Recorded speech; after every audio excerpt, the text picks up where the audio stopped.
Hello, good morning बच्चों। और आज आप लोग के लिए एक अच्छा सा टॉपिक लेके आए हैं। इस टॉपिक का नाम है रास मैकेनिज्म। इस टॉपिक को हम देखेंगे, नीट के लिए काफी इंपॉर्टेंट टॉपिक है और इसको आप अच्छे से देखें और आपका अच्छा हो जाएगा ये टॉपिक। फिर आप जाके एनसीईआरटी को अच्छे से पढ़े, पूरे तरीके से समझ में आएगा। तो स्टार्ट करते हैं बच्चों।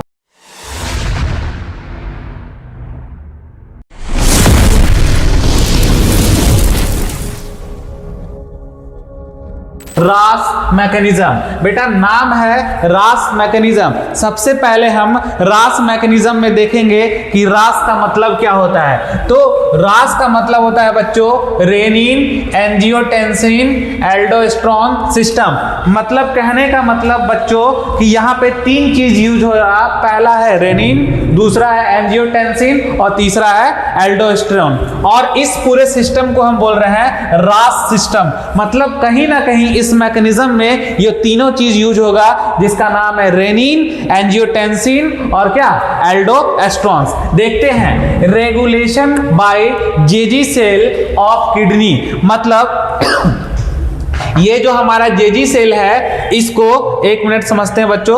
ये जो हमारा जेजी सेल है, जिसको बोलते हैं जस्ट्रा ग्लोमेरुलर सेल, ये क्या करता है किडनी।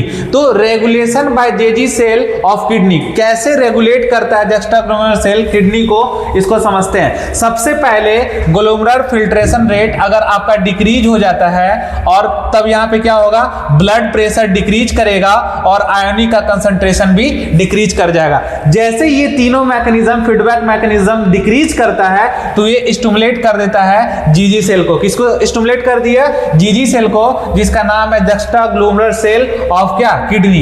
ये जस्ट्रा ग्लोमेरुलर सेल क्या करता है कि रिलीज करता है किसको, रेनिन को। किसको रिलीज किया? रेनिन को। और यहाँ पे रेनिन का काम है कन्वर्टिंग करना। क्या करना? कन्वर्टिंग करना। तो यहाँ पर क्या होता है कि ये रेनिन, तो यहाँ पर एक चीज आता है एंजियोटेंसिनोजेन। ओजेन क्या लिखा हुआ है? ओजेन, दैट मींस इनएक्टिव है। ये जब इनएक्टिव है, अच्छे सबसे पहले समझते हैं कि ये एंजियोटेंसिनोजेन होता क्या है। तो लीवर में फॉर्मेशन होता है एंजियोटेंसिनोजेन का, और ये एक प्रोटीन्स होता है। जैसे ये लीवर में फॉर्मेशन हुआ, ये रिलीज कर देगा ब्लड में, एंजियोटेंसिनोजेन कन्वर्ट हो जाएगा एंजियोटेंसिन में। जो कन्वर्ट करने का काम करता है उसको बोलते हैं रेनिन। क्या बोलते हैं हम लोग? रेनिन बोलते हैं। और ये रेनिन क्या किया कि एंजियोटेंसिनोजेन को कन्वर्ट कर दिया एंजियोटेंसिन में। लेकिन इस एंजियोटेंसिन को कन्वर्ट करने के लिए, मतलब एंजियोटेंसिन फर्स्ट जो है उसको अगर हम सेकेंड में कन्वर्ट करेंगे, तो कन्वर्ट करने के लिए हमारे पास एक चीज आएगा जिसका नाम होता है एंजियोटेंसिन कन्वर्टिंग एंजाइम, जो यहाँ पे लंग्स से निकलता है। कहां से निकलेगा? तो लंग्स से जो निकला हमारा एक क्या एसीई, जिसको बोलते हैं एंजियोटेंसिन कन्वर्टिंग एंजाइम। ये क्या करेगा एसी कि एंजियोटेंसिन फर्स्ट को कन्वर्ट कर देगा एंजियोटेंसिन सेकेंड में। अब तक का पूरा मैकेनिज्म समझ में आया बच्चों? देखेंगे जैसे हमारा ग्लोमेरुलर फिल्ट्रेशन रेट डिक्रीज करता है, तो ब्लड प्रेशर ऑटोमेटिक डिक्रीज करेगा। आयोनिक का कंसंट्रेशन डिक्रीज करने के साथ ही ये स्टिमुलेट कर देगा हमारे जेजी सेल को ऑफ किडनी। मतलब जो किडनी में हमारे जेजी सेल है उसको एक्टिवेट कर देगा। स्टिमुलेट करने के बाद ये तुरंत रिलीज कर देगा रेनिन को, और रेनिन का काम है एंजियोटेंसिनोजेन को किसमें, एंजियोटेंसिन में कन्वर्ट करना।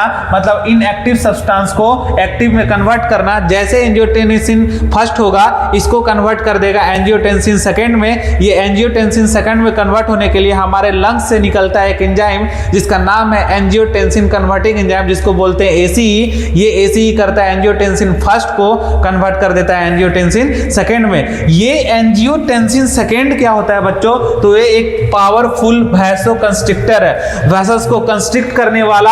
और ये क्या करा देगा? तो इंक्रीज जीएफआर, यानी ग्लोमेरुलर फिल्ट्रेशन रेट को क्या कर देगा? इंक्रीज कर देगा। दूसरा देखे तो ये इंक्रीज एब्जॉर्प्शन ऑफ सोडियम और किसको बताओ, H2O को। कहां से करेगा? तो प्रॉक्सिमल कॉन्वोल्यूटेड ट्यूब्यूल से एब्जॉर्प्शन करने का काम करेगा। किसको? तो सोडियम प्लस और किसको? वाटर को। तीसरा काम देखे इसका, तो स्टिमुलेट एंड सिक्रीशन ऑफ किसको करेगा? एल्डोस्टेरोन का। फ्रॉम कहां से? तो एडर्नल ग्लैंड से। तो देखिए बच्चों क्या क्या आ गया। तो सबसे पहले तो हम रेनिन के बारे में यहां जान गए। फर्स्ट यहां पे हम देख लेते हैं, ये हमारा रेनिन हुआ। और दूसरा हो गया एंजियोटेंसिन, तो यहाँ पे आप दूसरा भी समझ गए एंजियोटेंसिन। अब तीसरा हमारा आता है एल्डोस्टेरोन। तो देखते हैं एल्डोस्टेरोन के बारे में, ये थर्ड आया। तो ये पूरा था हमारा रास मैकेनिज्म, और इसके बारे में हम थोड़ा सा और जानते हैं। तो ये 3 पॉइंट हमारे पास हुआ है